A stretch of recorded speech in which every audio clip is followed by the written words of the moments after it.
যালিকাদ দীনুল কাইয়্যিম। নবী করিম সাল্লাল্লাহু আলাইহি ওয়াসাল্লাম বলেন, যেদিন আসমান ও জমিন সৃষ্টি হয়েছে সেদিন থেকে আল্লাহ তাআলা 12টি মাস নির্ধারিত করেছেন, এর মধ্যে 4টি মাস হারাম। এগুলোতে যুদ্ধ বিগ্রহ আল্লাহ তাআলা নিষিদ্ধ করে দিয়েছেন ইলা ইয়াউমিল কিয়ামা। وقال رسول الله صلى الله عليه وسلم ثلاثة متوالية وواحد فرد। এই 4টা হারাম মাসের ভিতরে 3টি পরস্পর একের পর এক, যুলকাদা, যুলহজ্জা, মুহররম, ওয়া রাজব, মুদর, পৃথকভাবে রজব মাস। বোঝা গেল আল্লাহ তাআলাই এই মাসের নাম রেখেছে মুহররম, এটা আল্লাহ কর্তৃক নির্ধারিত। হাদিস শরীফে এই মাসকে বলা হয়েছে শাহরুল্লাহিল মুহররম।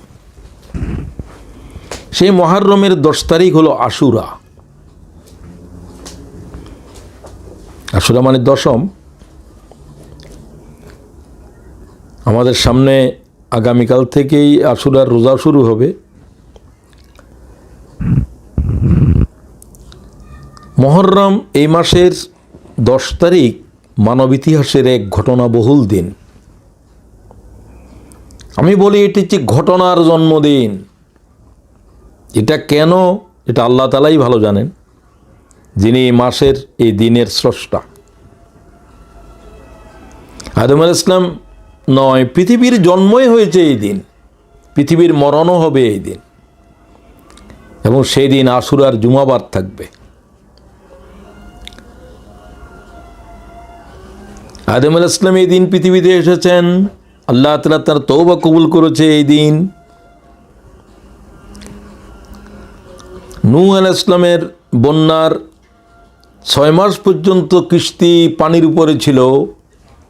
রজবের 10 তারিখ কিস্তিতে উঠেছেন, আশুরার দিন নূহ আলাইহিস সালামের কিস্তি যদি পাহাড়ে তার তলদেশ স্পর্শ করেছে। বিশুদ্ধভাবে ইহা হাদিসে বর্ণিত।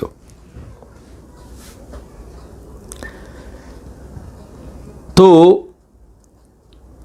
আমরা এও জানি যে মুসা আলাইহিস সালামের সাথে ফেরাউনের দীর্ঘ সংগ্রাম, লড়াই, সংঘাত, এর অবসান আল্লাহ তাআলা করেছিলেন এই দিনে।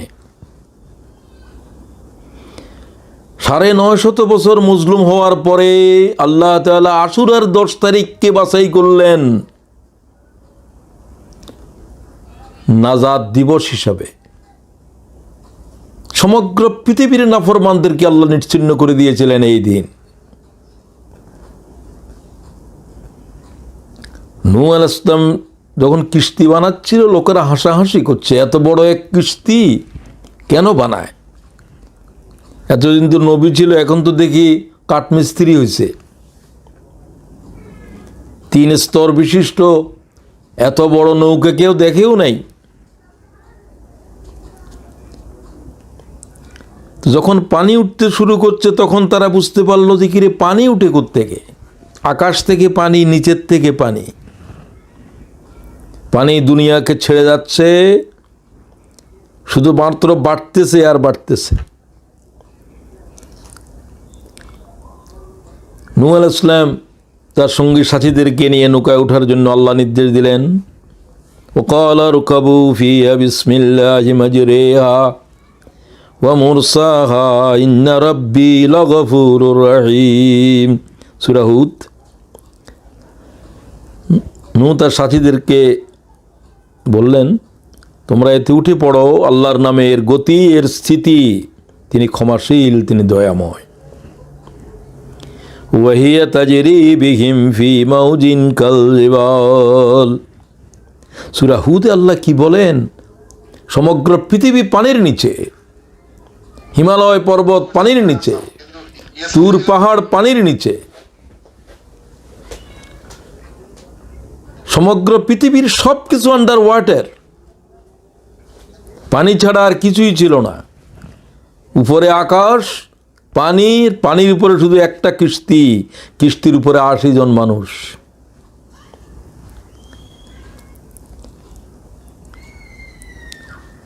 পৃথিবীর উপরে তরঙ্গ হচ্ছিল এত বিশাল, এত প্রকাণ্ড। আল্লাহ তাআলা বলেন, প্রকাণ্ড তরঙ্গকে অতিক্রম করে নূহ আলাইহিস সালামের কিস্তি তার যাত্রা শুরু করল। আল্লাহ বলছেন, মাউজিন কাল জিবাল, পাহাড় সম তরঙ্গ, পর্বতের মতো, হিমালয় পাহাড়ের মতো এক এক তরঙ্গ আষাঢ় খাচ্ছে, নূহ আলাইহিস সালামের কিস্তি প্রবাহিত হচ্ছে। বিশাল বিষয়। 6 মাস পরে এই কিস্তির, আজকের আশুরার দিনে নূহ আলাইহিস সালামের কিস্তি জুদি পাহাড়ে তার তলদেশ স্পর্শ করলো পাহাড়ের মাথার সাথে। নৌকার থেকে নামতে 1 বছর লেগেছে। এগুলো ব্যাখ্যা দেওয়ার আমার সময় নেই, কেমনে কি